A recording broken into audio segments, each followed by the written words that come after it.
Welcome to Prime Factors. This week, Robert Walpole, Part 1. Hip, hip! Hip, hip! Hip, hip!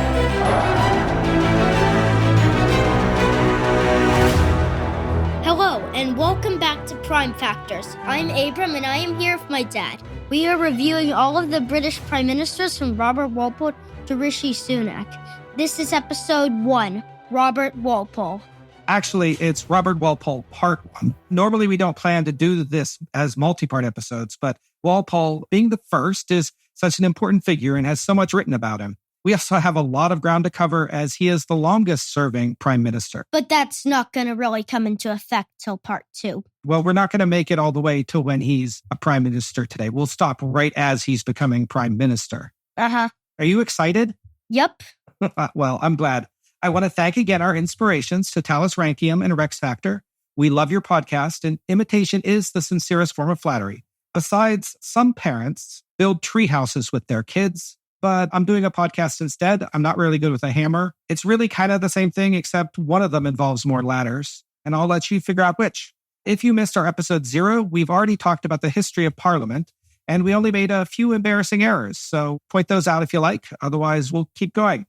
I like that there are two British guys talking about U.S. politics, or two Americans talking about British politics. If two Americans are talking about British politics, do you think we know more or less than two British people talking about American politics? Definitely less, because they're historians. We just decide to do this because we like prime ministers. They like presidents, I guess, and Roman emperors. We should definitely say Totalis Rankium likes Roman emperors. Their name's even based off of that. We are going to start before the beginning. So we're not going to start with Robert Walpole. We are going to start with his grandfather. And his grandfather was named Edward Walpole, and he was born in 1621. Now, they were already part of a prominent family in Norfolk. Do you know where that is? Yeah, it's sort of on that weird bump on England's coast.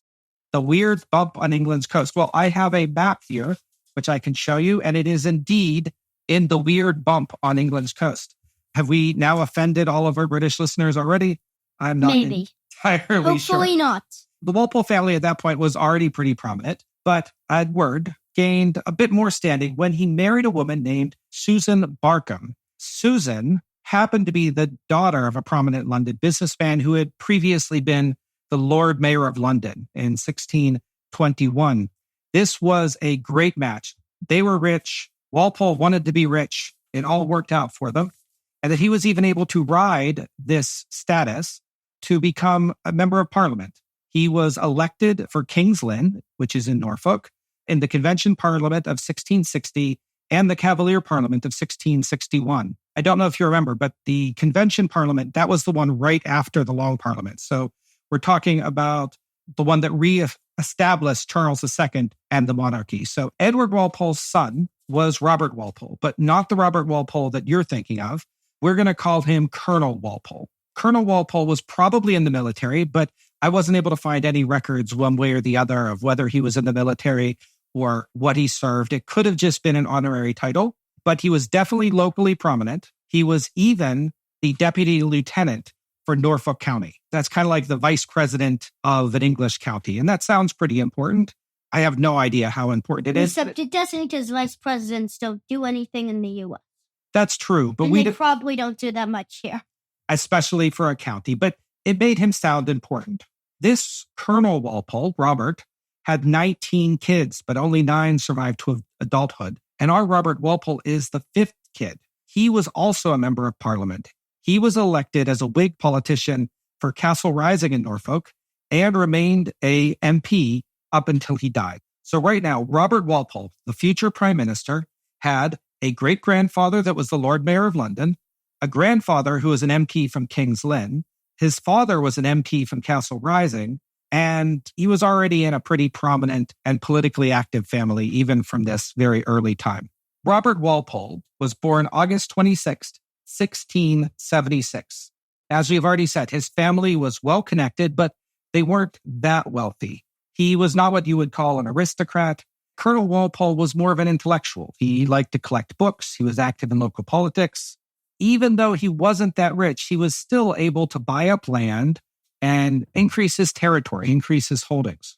In 1689, when Robert was just 13, his father was elected as one of those MPs from Castle Rising. But it's not exactly a democracy. How it worked there is the Castle Rising was what they called a burgage borough. The winner of an election there is going to be decided only by a small group of landholders that have certain parcels of really special land. Colonel Walpole had been buying up those parcels of land to ensure that he would be able to have enough of those to be elected. This wasn't unusual for the time, but it's not exactly how we would consider democracy. Robert Walpole was taught first at a private school in Norfolk, and then he entered Eton College in 1690. Many famous people went to this school. Like, it's basically a school for rich, famous people. Who weren't famous yet, I assume. Who weren't famous yet, but they would become famous, right? You'd make connections, you'd hire your friends. It even happens today. It's just not a good thing. He then went to King's College in Cambridge in 1696. Not our Cambridge, but the other Cambridge, the also important Cambridge. If you want to know the Cambridge we're talking about, it's the one with Harvard. You probably don't know Harvard isn't in Boston. I think most people know Harvard, but I think you're right. They probably think it's in Boston, but Cambridge It's in Cambridge, trust us. Robert Walpole had planned to enter the clergy, right? So he was not the first son. At the time, he wasn't going to inherit the land. Maybe he can become a bishop, have a pretty easy life being a bishop in the Anglican Church. Unfortunately, when he was 22, both of his brothers had died. But this meant that he went from being a forgotten third kid that was just going to be a priest or a bishop or something to essentially becoming the Walpole that would inherit the family estates. He had to drop out of school when he was 22, and he had to return home to help his dad run the estates and learn how to count all of his money. Now, one funny story from this time period, Walpole's dad, the Colonel Walpole, he liked to drink alcohol, but he didn't want his son to see him drinking alcohol. So do you know what he did? What? He would get his son drunk so that his son would go and not be paying attention and be passed out somewhere. Then he would drink. That reminds me of alcohol plus more alcohol equals no alcohol somehow. Do you remember that with Johnson in his speech? His dad also arranged for the young Walpole to marry a woman named Catherine Shorter. Was she shorter than him? I couldn't find that out. I checked, but I can't figure out how tall she was. So he married Catherine. Her family was also wealthy. And guess what her father was? Who? A previous mayor of London. He has a lot of Lord Mayor of Londons in his family. But the good news is that she was rich. She had a lot of money. He had some money, right? They were doing okay together. They got married on July 30th, 1700. Unfortunately, Robert's father died only a few months later. When his father died, the younger Robert Walpole, the important Robert Walpole, he inherited the estate as well as all the property and the political influence. And he even inherited his father's seat because, of course, the seats in Parliament were granted based on land in Castle Rising. So that meant that Robert Walpole now could join Parliament. Unfortunately, Robert's marriage to Catherine, it's going to have some ups and downs. Even the next year or two, they're going to start to have a little bit of challenge. But Robert Jr., his first son, is going to be born in 1701. And so they must have gotten along pretty well, at least at the beginning. But when Robert Walpole went to Parliament, the first time he gave a speech, it was apparently a very bad speech. Walpole's speech was so bad, one of the other MPs, they don't name him, so that means I probably isn't even real. One of the other MPs remarked, quote, "You may applaud the one and ridicule the other as much as you please, but depend on it, the spruce gentleman who made that speech, a speech that was good, will never improve, but Walpole, who had just made a speech that was bad, will in time become an excellent speaker." Apparently, it was obvious, even in the beginning, that he would eventually become a good orator. I don't think that's true. I don't think that's true. This is coming out of a biography of Robert Walpole that was written in the late 1800s. And quite frankly, the biography really acts like he walked on water. And I'm reasonably sure he didn't walk on water. Yeah, that was one of our biographies, but it's biased. Some of the sources that we get when we study history are biased. It's part of our responsibility to detect that bias and understand what's really going on. This early period in Robert Walpole's life was marked by money trouble. Money. Colonel Walpole, The one who died, he liked to spend money. And he had actually spent a lot of money in order to buy up the land so that he could become an MP in Castle Rising. The younger Walpole also liked to spend money. All of the money that his wife brought in as part of the dowry, they spent it on the wedding. As soon as his father had died, he started remodeling his house. As fast as money came in, money came out. He was rapidly careening in debt. One of the sources that I read has surviving letters from people emailing Robert Walpole saying, "Where's my money? Why aren't you paying me?" He was running out of money very, very quickly. Then stop using money so much, Walpole. The thing is, to be rich back then, you kind of had to act rich. So if you acted rich, then you were rich. But the problem was, if you acted rich more than you were rich, then you'd run out of money, which is what he did. He was forced to sell some of his land. He sold some of the properties in Norfolk that had made up that Castle Rising seat.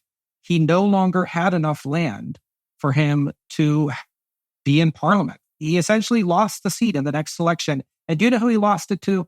Horace Walpole, his evil Tory uncle. Ugh, I hate you, my relative. You can never escape the curse if I hate you, my relative. Yeah, that's probably true. Well, I really want Horace Walpole to be like a recurring villain, the evil Tory uncle that is constantly... But he really doesn't appear much. But he doesn't appear again. It's just, he took his seat. He's going to be in a parliament for a while as his evil Tory uncle. And that's the end of that. Robert Walpole's lost his seat in parliament. He retires to the country. The end. Nope. No, that's not what happened. Because while Robert was an MP for Castle Rising, he was scheming. He had made good friends with the Turner family. And the Turner family were another prominent family in Norfolk. They were probably friends some way back. Robert, while he was an MP, proved himself to be a great ally to Turner. In specific, he proved himself to be a great ally to the town of Lynn. He built a poorhouse there. He made sure to work on bills or to otherwise do stuff that benefited Lynn. And somehow, just as he had lost his seat in Castle Rising, thanks to the work of Turner, he was able to be elected for King's Lynn. So the question is, was Walpole just lucky, or did he plan this all out? Did he scheme? And the reason he was helping people in Lynn was because he knew that there was a seat opening up there and that he had the right connections to get elected. Because in Lynn, unlike in Castle Rising, that was actually a different type of election where the freemen could vote. That still wasn't quite the same as democracy as we have it now, but there was a lot more voters there. He made those voters happy. He knew prominent people. He got elected. That is where he's going to be for the remainder of his time in Parliament. He will be the MP from King's Lynn. MP, of course, meaning Member of Parliament. It should have an O, but no one cares about the small words. No one cares about the small words. You're right. Or small words. One of the things that I find interesting about prime ministers, right? When we think of presidents, right? A president is really outside the political system, but a prime minister is still an MP from somewhere. Anyway, in the years that followed, Walpole continued to move as a master politician. He secured alliances, built friendships, became a more and more prominent Whig. So he was assigned to committees and he gradually took on additional responsibilities. He joined a social club. He joined something called the Kit Kat Club in London, which has nothing to do with the candy bar. But apparently it's where all of the great British politicians would go and have meals together and discuss their evil plots or whatever it is that politicians discuss. He also was apparently having some success at home because very quickly he had children, Mary, Edward, Dorothy, and Catherine, and they were all born right after one another. One of the things that's going on in this time period is something called the War of the Spanish Succession. Have you ever heard of that war? Technically, yes, because we talked about this episode before now, so yes. Charles II of Spain had died. He didn't have any heirs in 1700. Before he died, he nominated Philip of Anjou to be his heir. He was a grandson of Louis XIV of France. The Sun King. Yeah, I think so. Unfortunately, what this would mean is if he became king of Spain, then essentially the Bourbons would have a lot of control over both France and Spain and lots of other stuff. So England and Great Britain were against this union because it would weaken them and deny them trade with some Spanish territories. They wanted Charles VI, or the future Charles VI of the Holy Roman Empire, to get Spain instead, since he was a Habsburg. England was initially brought into this war because King William III had territory in the Netherlands that were under threat by France and that they could be taken over if France became too powerful. And he's the husband of Mary. And if you remember, he's the Dutch prince, I think. Duke of Orange, right? Yep. And he's on his solo rule right now. Yeah. At this point, he was ruling by himself, but he's going to die soon. Anne is not going to have the same personal interests, but she wanted to maintain alliances with Protestant countries, so they were still interested. Now, a lot of things happen. We're not going to go to this war in detail, but we're going to say two things. First, that the Whigs tended to be pro-war. They wanted to restrict Catholics, and they wanted to sort of fight against their longtime enemy. And that's what France. Walpole wanted, right? Because he's a Whig. Does that mean he has a Whig? Probably. I don't know that those two things are connected, but a lot of people had Whigs back then. Yeah.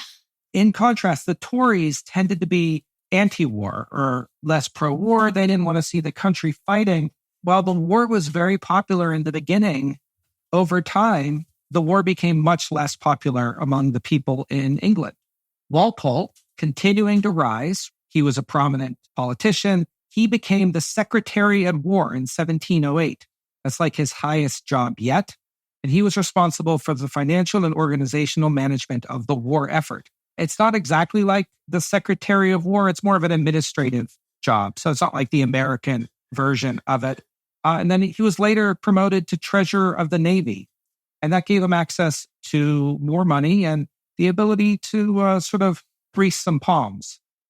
Walpole was a great administrator, but he was not afraid of utilizing his influence and money to get something now and then.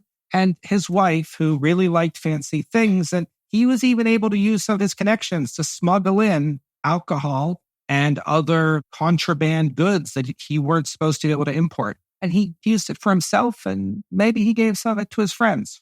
The thing is, the war wasn't that popular. Now, go to 1709. The war is still on. Walpole is the Secretary at War. But something happened in London. That is a preacher doctor called Dr. Henry Sacheverell, what they called a high church Anglican. He believed very much in the supremacy of the Anglican Church. He didn't like all these other Protestants around. He gave a couple of really important speeches, and those speeches were written down, and then they were distributed around London. But these speeches basically were not only anti-war, not only were they anti-Whig, they also were about the centrality of the divine right of kings.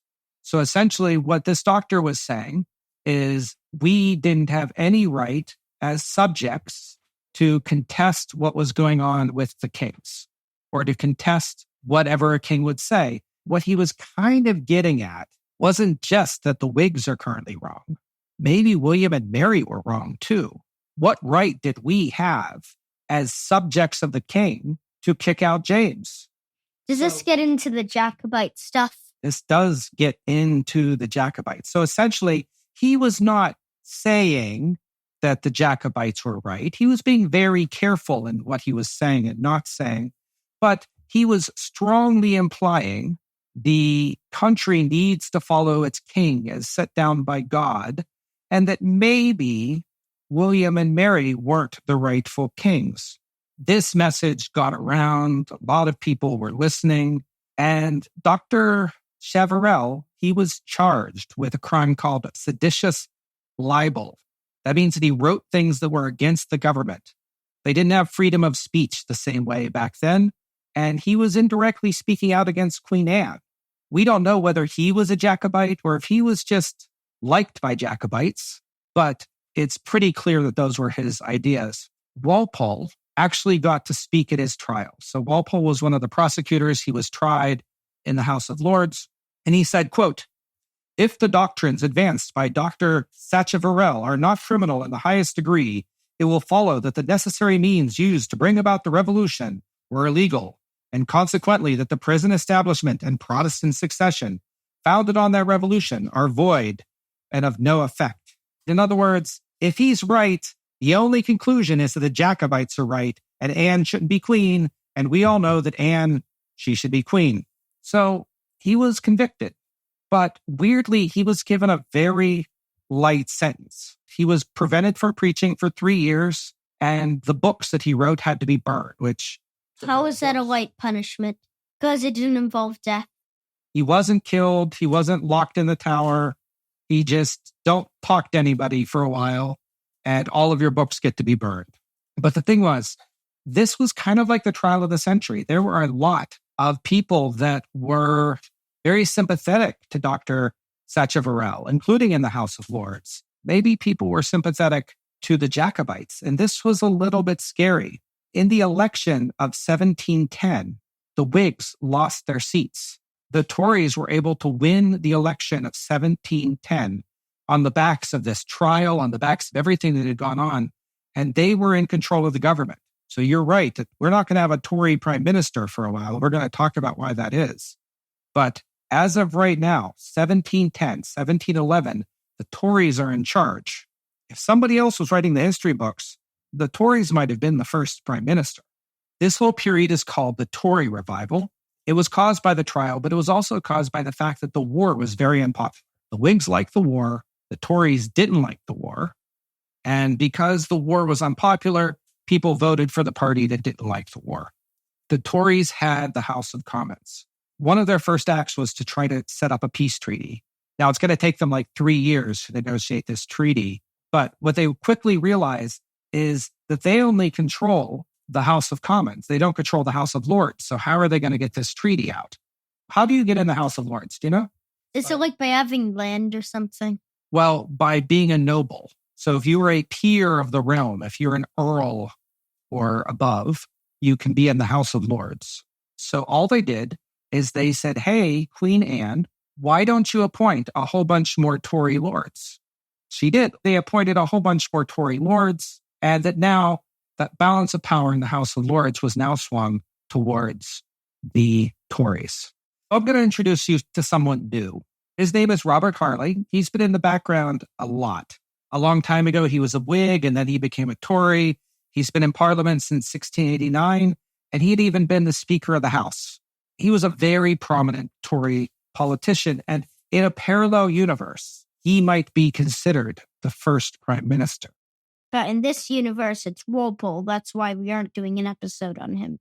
Let's talk about Harley. So in 1710, Harley was one of the Tories that became more prominent in this Tory revival, and that he would become one of the key people that would be negotiating this peace to end the war. So remember I was saying that Queen Anne was appointing a whole bunch more Tories into the House of Lords? Harley was one of them. Harley was made the Earl of Oxford and Mortimer. So we're going to call him Oxford? We can now start calling him Oxford. Now, this is a weird thing that happens in the British system that I don't fully understand. In the British system, once you become a noble and, or in the peerage, you're often referred to with the name of your peerage instead of your own last name. And I'm going to get confused because as an American, I find that to be very weird.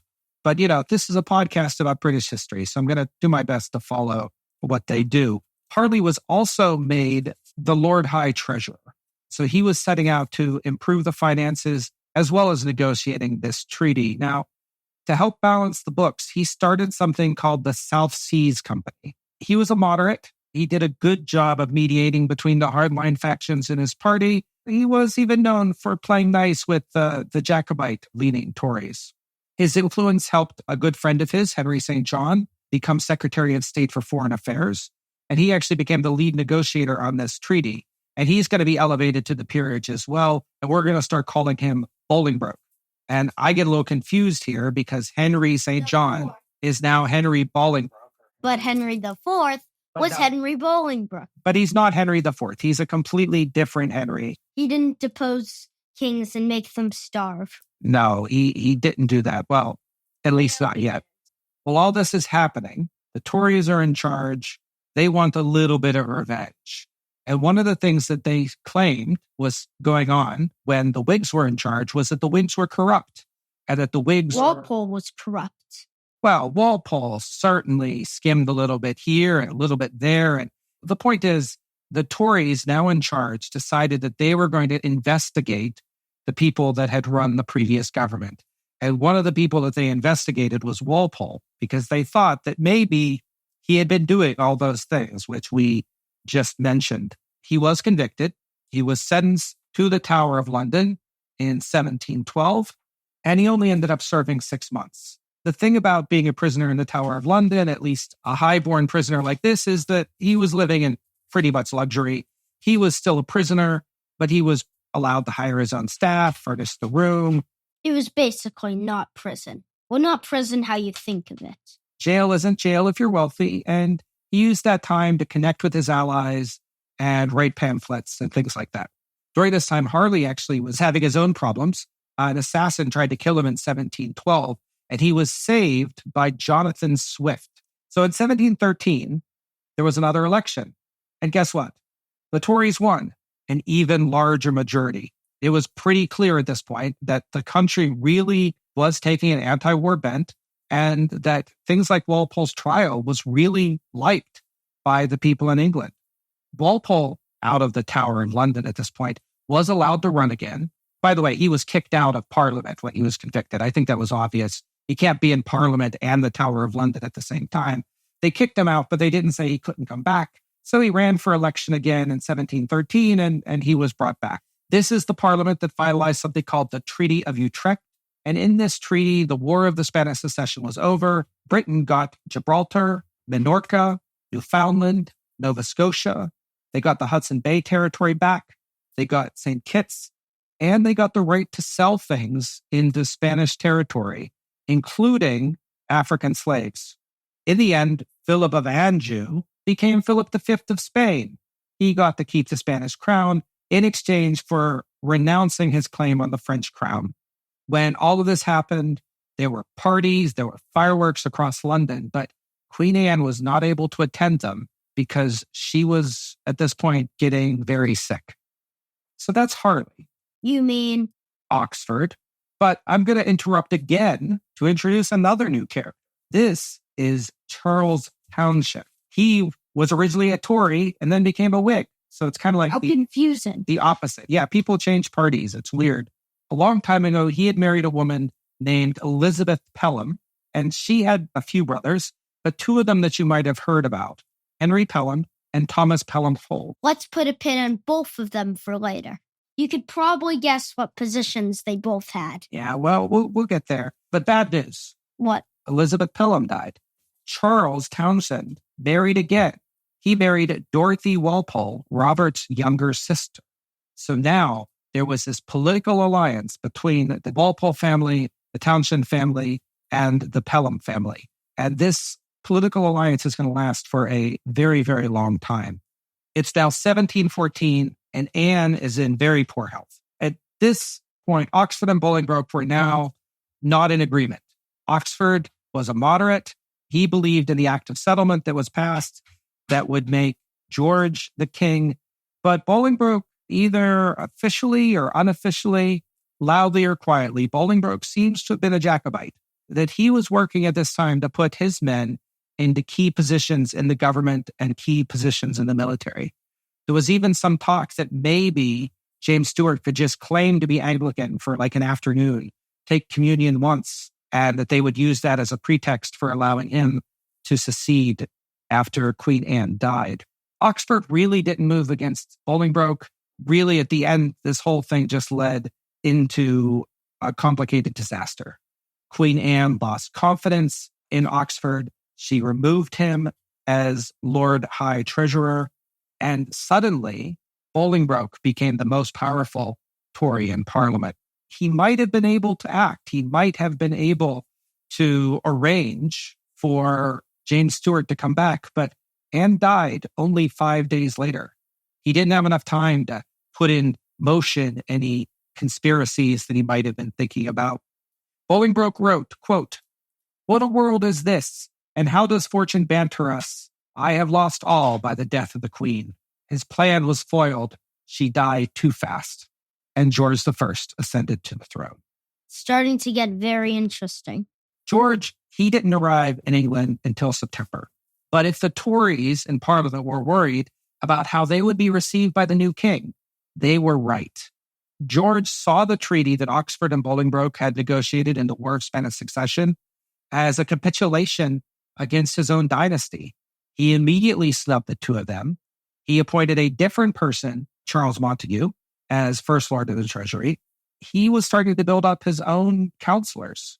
Whether it was because Robert Walpole had spent his time in the Tower of London, or it's just because of his own political skills and ambition, he was suddenly at the top of his game again. George actually appointed Walpole pretty much immediately as Paymaster General. So this is another financial role where Walpole can find ways to import stuff, I guess, or whatever. Be corrupt. I have read that in his time as Paymaster General, he was able to corruptly claim what today would be about $1 million in revenue. Of course, that's corruptly, which means... Right. Yeah, I think historians differ as to how corrupt he actually was. Now, Charles Townshend, remember him? That's Walpole's brother-in-law. He was made Secretary of State for the Northern Department. And in the UK system at that time, they had two Secretaries of State. So there was a Northern one and the Southern one. And that he was just responsible for the North. George initially wanted to do a mix, a Tory government and a Whig government kind of put together. But the Tory ministers that he appointed for his Privy Council or for his cabinet positions, they all turned him down. So with a new king, they also had a new election. And in the election of 1715, the Whigs were able to claim the majority once again in the Commons. Now, this weird guy by the name of Spencer Compton, he actually is elected and he's going to be Speaker of the House. Let's put a pin on him. Yeah, definitely let's put a pin on him. I think he's going places. By that, I mean he's going on vacation. Maybe. We'll talk about his vacations soon. This election wasn't entirely fair. I don't think any of the elections that we've seen have been entirely fair, but there was some potential vote rigging. Supposedly, some winning Tory candidates were disqualified and denied their seats in order to make sure that the Whigs maintained a majority. I don't know how many. I don't know if that was enough, but certainly there seems to have been a little bit of this chicanery going on. Ongoing tensions with the Jacobites caused Parliament to look closely at the Jacobites that had been Queen Anne's government. Walpole himself got to lead a secret committee to investigate the actions of the previous administration.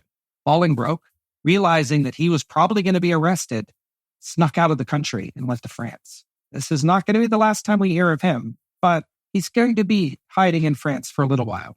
Oxford was arrested, put on trial, and locked in the Tower of London for 2 years. I hope he got to hire his own servants and make his own food because he was pretty rich, right? Yeah, how come Bolingbroke escaped, but he didn't? Bolingbroke went to a play at a theater in London, was sitting watching the play. In the middle of the play, he gets out of his seat. Maybe he had to go to the bathroom. He goes, changes his clothes, dresses as like a common worker, and sneaks out in the middle of the play. He doesn't even get to watch the end of the play. He sneaks out and manages to get a carriage that takes him to a boat, and the boat takes him to France, and he successfully escapes from being put on trial by Robert Walpole. Yeah, but how come Oxford didn't? I don't know. Maybe he's not as smart.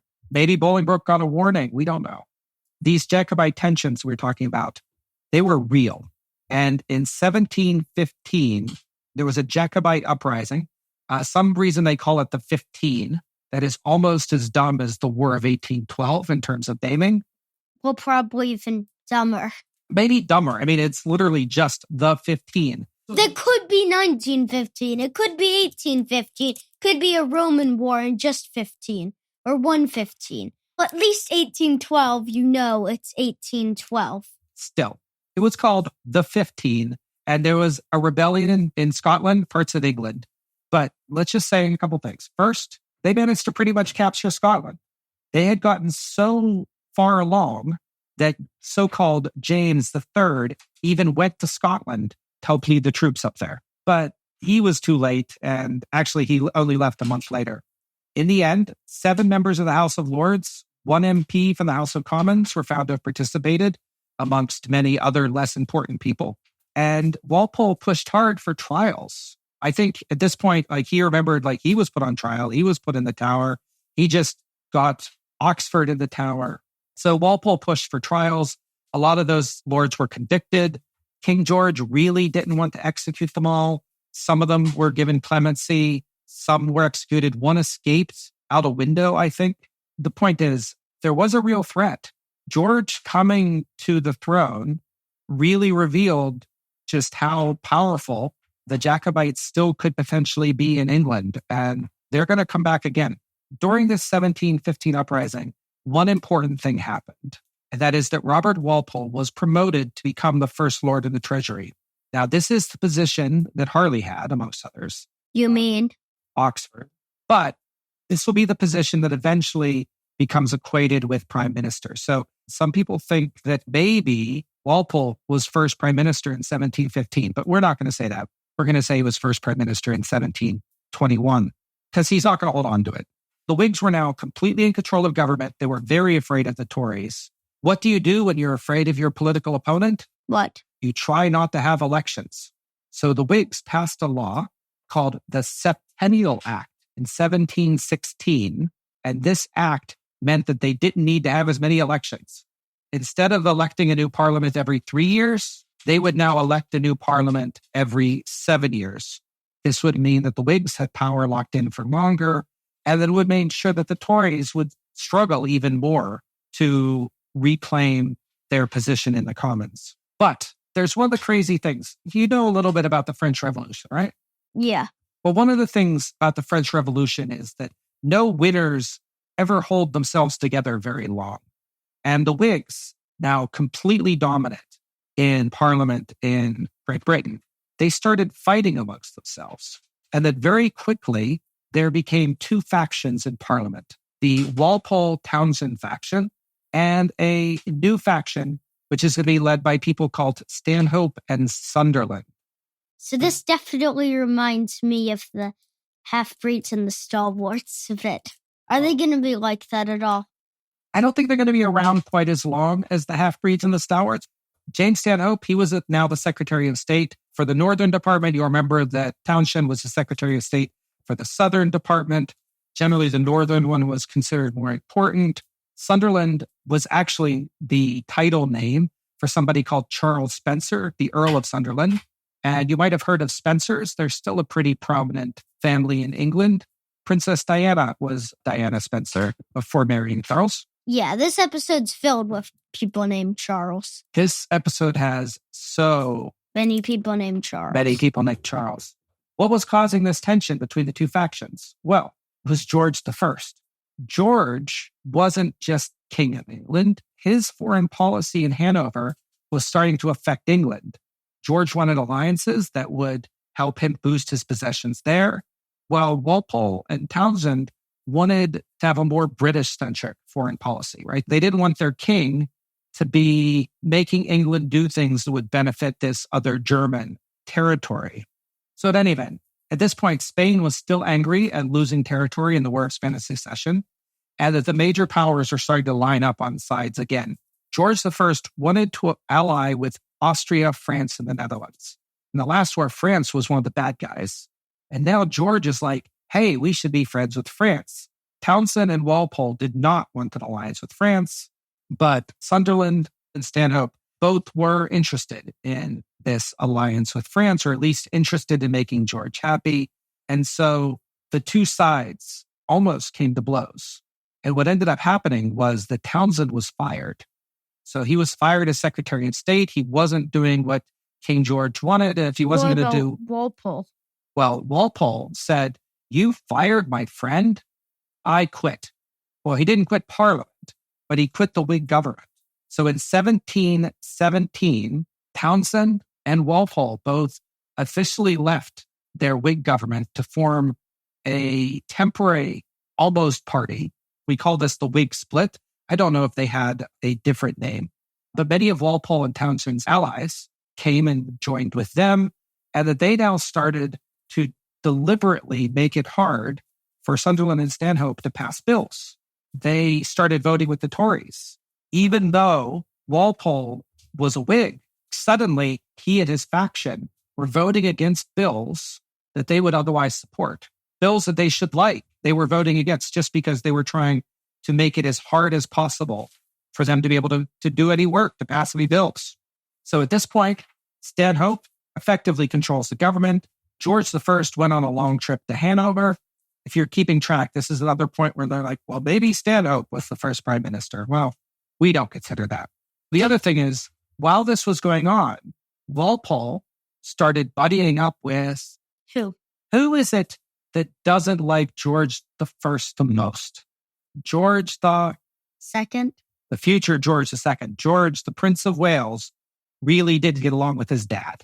But one of the things that is true about the Hanoverians is that the fathers and the sons pretty much never get along. So at this point, George II didn't like his dad. His dad liked Sunderland and Stanhope. So George II is going to go pal around with Walpole. George II. Is he too busy in Hanover, though? George I is too busy at Hanover. George II is not busy at Hanover. So this all was... of the Georges, I think, are from Hanover. Yep. This was all against the backdrop of yet another war. There was something called the War of the Quadruple Alliance. Spain fought to reclaim their lost territory. Walpole, despite being against that alliance, England or Britain went into the war on the side of France and Austria. We're not going to talk about the war, except it actually went better than expected. The last time they had a war, everyone hated it. The Tories were able to gain control. But this time, people didn't seem to hate the war as much. I don't know why. It's a foreign intervention, but politics are fickle things, and I don't really get it. The one thing that did come out of this, and this is something we're going to put a pin on this, is that Walpole became good friends with Caroline of Ansbach, who happens to be the future George II's wife. By 1720, the war was successful, surprisingly popular. Walpole's whole grandstanding and dividing the Whig party wasn't really accomplishing anything, and he pretty much just gave up. He pretty much said, okay, fine, I'm going to go back into the government. I'm going to join back up with you. But he had really good timing. Do you remember that South Sea Company the Tories had started back in 1711? Mm-hmm. That was still running in 1720, but it had a pretty big problem. The problem with the South Sea Company is that they weren't making that much money. The trade with Spain wasn't very good. They had started even trading slaves. Slavery was still legal. And yet, this company was still well considered enough by the British government that they did some really complicated things involving using this company in order to write down some of the national debt from all these wars that Britain had been fighting based on this company. This would work very well as long as the company was successful. And in fact, the company for a while seemed very, very successful. People would buy the shares of stock, the stock prices would go up, and everyone that was involved in this was very, very happy. But let me show you something. Here's a picture. What is this, Abram? A graph. Do you know how to read a graph like this? So it looks like it was very high in the middle of 1720 with like almost 1,000 somethings. 1,000 pounds, I assume. Yeah. The graph starts over here in 1719, and it's a little bit above 100. A lot of people had bought stock right here, where it was a little bit above 100. Because more and more people kept buying the stock price went up. It went up almost to 1,000. The problem is the company wasn't making any money. There was no reason for the stock price to go up like this. It was all a confidence trick in a way. Even prominent people like King George himself, like Sir Isaac Newton, invested here. Yeah, yes, he was still alive at this point. He was still alive. Even though he's famous for being in the 1660s, he lived long and he was in his 20s at that point. Well, he wasn't in his 20s now. Yes. Now he's like in his 70s, but he's lucky that he lived long. Now, something really lucky happened. See up here near where it said 1,000? Robert Walpole, for reasons that I'm not entirely sure. Good luck. Maybe he knew something was going on. He decided to sell his shares right there when it was close to 1,000. Why? He made a lot of money. A lot of money. And this, I'm showing another picture, is what he built with his money. What is that? This is the house that he built on his ancestral land back in Norfolk. And in fact, you can go there and take a tour. People still live there, unfortunately, so you can't tour the whole thing, but you can go and take a tour. This is Walpole's house that he built based on the money that he just made by selling a whole bunch of stocks, and probably also all that corruption that he was involved in earlier.